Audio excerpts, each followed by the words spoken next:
Yuk teman-teman, kita meriset ulang pola pikir kita dalam bercocok tanam. Karena selama ini kita terjebak dalam sistematis sebuah kepercayaan dalam pola bercocok tanam. Faktanya perlu difahami bahwa tanpa campur tangan kita, tanah mampu memperbaiki keadaan struktur dirinya sendiri yang sedang kurang baik. Jadi, secara proses alamiahnya, ketika kita mendapati tanah yang tidak ditanami, akan muncul gulma-gulma yang tumbuh di sekitar tanah yang gundul. Dan perlu disadari bahwa kemunculan dari gulma-gulma tersebut adalah respon dari bumi tersebut. Dia sedang memperbaiki struktur dirinya. Ada tanah yang memiliki tekstur yang sudah terlanjur memadat. Ada juga tanah yang memiliki tekstur yang dia mudah untuk mengering. Jadi munculnya ataupun kehadiran gulma-gulma ini memiliki manfaat bagi keberlangsungan bumi ini sendiri. Yuk, mari sekarang kita mulai cermat dalam bersudut pandang. Tanah yang tidak ditanami, maka akan muncul gulma-gulma seperti ini. Dan beragam jenis gulma. Tentu gulma ini tidak asal-asalan tumbuh ya teman-teman ya.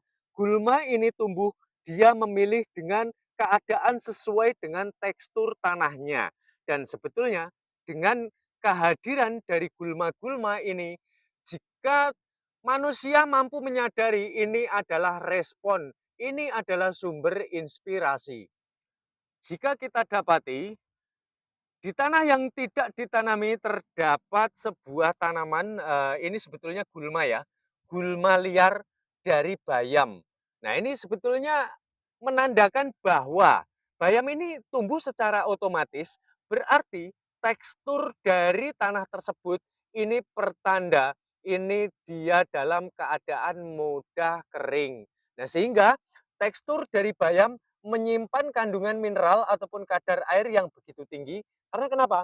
Ketika nanti bayam ini mati, otomatis dia akan menjadi kompos organik sehingga nanti tekstur dari tanahnya ini akan tidak memadat dan akan lebih terjaga dari tingkat kelembapannya. Nah, terbukti bahwa bayam tidak akan mau dia tumbuh di tempat yang terlalu lembab seperti itu. Nah, ini menandakan bahwa kehadiran gulma ini muncul tidak secara acak. Dan ketika kita dapati ada rumput teki. Rumput teki ini memiliki karakteristik. Nah, rumput teki biasa tumbuh di tempat yang padat ya teman-teman ya. Kalau media tanam kita terdapat rumput teki banyak sekali, itu artinya tekstur dari kepadatan tanahnya ini terlalu berlebih. Nah, rumput teki ini memiliki karakteristik dia memiliki kentang ataupun memiliki rimpang ya teman-teman ya. Nah, seperti ini ya, atau memiliki umbi. Nah, berarti untuk memperbaiki struktur tanah seperti ini, sebetulnya bumi ini sudah memberikan responnya. Jadi ketika kita dapati tanah ini banyak rumput tekinya ini, berarti sangat cocok jika kita berbudidaya bercocok tanam jenis tanaman berumbi ataupun yang memiliki rimpang.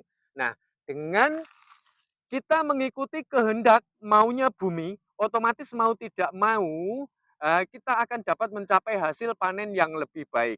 Namun tidak untuk kita ya, karena terkadang kita ingin menanam buah ya, ingin menanam sesuatu yang lain, kita memaksakan kehendak, pada akhirnya kita tidak bisa mencapai hasil panen yang lebih baik. Kemudian tanah yang kosong yang ditumbuhi oleh seperti rumput meniran, kemudian ciplukan, nah ini menandakan bahwa buminya ini dalam keadaan yang memang kurang baik juga sebetulnya ya, mudah untuk mengering. Terbukti bahwa buah ciplukan itu di dalamnya menyimpan kadar air yang begitu tinggi buahnya, termasuk dari batang bahkan daunnya. Nah, hal tersebut ini update secara otomatis maunya bumi seperti itu, dan ciplukan ini tidak asal tumbuh ya. Karena ciplukan ini karakternya ini adalah berbuah, tentu Jadi buminya ini cocok, kita tanami jenis tanaman ataupun sayuran yang berbuah. Seperti berbuah yang di atas kayak jagung ya, timun, melon, ini teramat sangat bagus. Nah sebetulnya kalau kita mau mencermati respon dari bumi yang ada di sekitar kita, sebetulnya sangat mudah sekali kita bercocok tanam agar dapat menghasilkan tanaman yang subur dengan hasil panen yang lebih melimpah. Yang lebih sangat memprihatinkan, yang seharusnya kita bersahabat dengan gulma, menerima dengan keberadaan mereka, hanya cukup dengan mengendalikan. Namun sekarang ini justru banyak yang dibasmi dengan menggunakan obat-obatan tertentu yang serba instan. Dengan pengolahan sistematis yang salah, jika kita menyemprot menggunakan dengan obat-obatan yang serba instan, dapat mengakibatkan pencemaran bagi lingkungan, terutama suhu panas akan naik berlebih sehingga panas bumi akan selalu bertambah. Dan lalu yang mirisnya, oksigen yang terdapat pada air ini akan menipis. Jadi bagaimana kalau oksigen yang terdapat pada mineral di sekelilingnya ini menipis, kemudian diserap oleh tanaman, dan jika kita mengkonsumsi tanaman yang kekurangan oksigen, apa yang akan terjadi? Binatang-binatang di sekitarnya banyak yang mati, termasuk dari ikan, kepiting, dan yang lain sebagainya. Dan juga yang lebih memprihatinkan unsur hara, bakteri baik yang terkandung di dalam media tanam kita pun turut serta mati. Ini teramat sangat memprihatinkan. Harusnya dalam mengendalikan gulma ataupun rumput liar, kita cukup dengan mencabut dan menjadikannya sebagai pupuk. Kita cabut dan ketika kita sudah eh, olah, kita dapat meleburnya dengan cara kita meremuknya, dengan cara menggilingnya, dengan cara membakarnya, lalu kita kembalikan terhadap bumi lagi, malah justru disingkirkan. Itulah yang membuat keadaan media tanam kita menjadi lebih parah. Dengan pemberian obat yang serba instan, siapa yang akan dibuat kaya? Penjualnya atau justru akan petaninya? Kalian dapat berpikir sendiri. Yang lebih memprihatinkan juga unsur hara tidak akan tercipta karena mikroorganisme. Mikroorganisme ini adalah sejenis binatang kecil yang hanya dapat dilihat dengan menggunakan mikroskop. Jadi teman-teman, dengan hilangnya mikroorganisme, mau tidak mau tekstur dari tanah akan segera mengering dan memadat. Nah, jika terjebak dalam sistematis yang salah terlebih dahulu, dari pengendalian hama saja kita sudah menggunakan bahan-bahan seperti itu yang dapat mengakibatkan mikroorganismenya ini mati, bakteri baik mati. Maka jika kita tidak menggunakan pupuk yang instan juga, tidak akan dapat menumbuhkan tanaman. Ini betul-betul sungguh sangat miris sekali. Padahal dengan munculnya gulma ini adalah merupakan respon juga sumber inspirasi. Juga munculnya gulma, gulma ini juga tidak semuanya merugikan. Jadi ada kandungan-kandungan tertentu di dalam gulma, termasuk untuk metabolisme bagi tanaman itu sendiri. Dapat menjaga tingkat kelembapan juga kegemburan tanah, juga memiliki nutrisi kandungan-kandungan vitamin tertentu yang dibutuhkan bagi tanaman itu sendiri.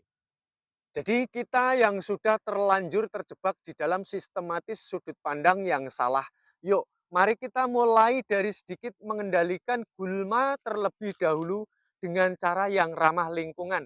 Kita dapat mencabutnya, ya, kemudian kita mengumpulkan, kita meleburnya, lalu kita mengembalikan pada bumi kembali. Supaya nanti bumi ini akan dapat update kembali di dalam pengembalian struktur tanahnya yang rusak. Dampak negatif lain jika kita menggunakan obat yang instan, ini juga dapat mengakibatkan hama-hama akan berdatangan karena bakteri yang terkandung di dalamnya banyak yang mati sehingga hama seperti semut ya, seperti merutu karena tidak ada perlindungan dari metabolisme tanaman kita sehingga berduyun-duyun semut-semut mulai berdatangan, walang sangit, wereng dan yang lain sebagainya. karena metabolisme yang sangat rentan sekali. Tidak heran jika di awal sistematisnya sudah keliru terlebih dahulu, terbiasa menggunakan obat yang instan, mau tidak mau untuk memunculkan kesuburan pada tanaman, harus ketergantungan lagi dengan menggunakan pupuk yang instan pula. Nah, inilah yang menjadi keadaan semakin memburuk dan ketergantungan. Nah, saya rasa teman-teman ini cukup menjadi wacana ya bagi kita semua. Yuk kita respon dari bumi, kita ini kalau orang Jawa bilang tanggap sasmito. Kita mengerti dengan maunya alam semesta. Kita kembalikan proses alamiahnya supaya nanti lebih ramah lingkungan, juga tekstur tanah. Walaupun kita dengan cara memperbaikinya secara manual, tapi yakinlah akan mencapai hasil yang lebih baik, juga pembiayaan yang lebih hemat dan teramat sangat menguntungkan bagi siapapun yang mengkonsumsinya. Jadi mulai sekarang yakinlah teman-teman, kita harus bersabar. Jadi kita mengendalikan gulma sebaiknya harus kita kembalikan lagi. Jadi kita dapat mencabutnya. Jangan kita menggunakan obat instan yang terlalu berlebihan. Karena kasihan tekstur tanah ini. Maunya tanah tidak demikian. Tapi kita, para petani yang kerap merusak dirinya. Nah, jika kita mengaku kita mencintai semesta alam, kita melakukan segala sesuatunya kembalikan dalam prosesnya. Itu berarti kita sudah melakukan turut serta partisipasi di dalam mempertahankan keseimbangannya. Baiklah, saya rasa sampai di sini ya, kita membahas tentang proses alamiah bagaimana supaya bercocok tanam dengan sistem, supaya kita dapat meriset pola pikir kita, supaya nanti keadaan akan lebih membaik dari keadaan hari ini. Baik, salam cinta tanaman organik, semoga sukses, panen besar menanti kita.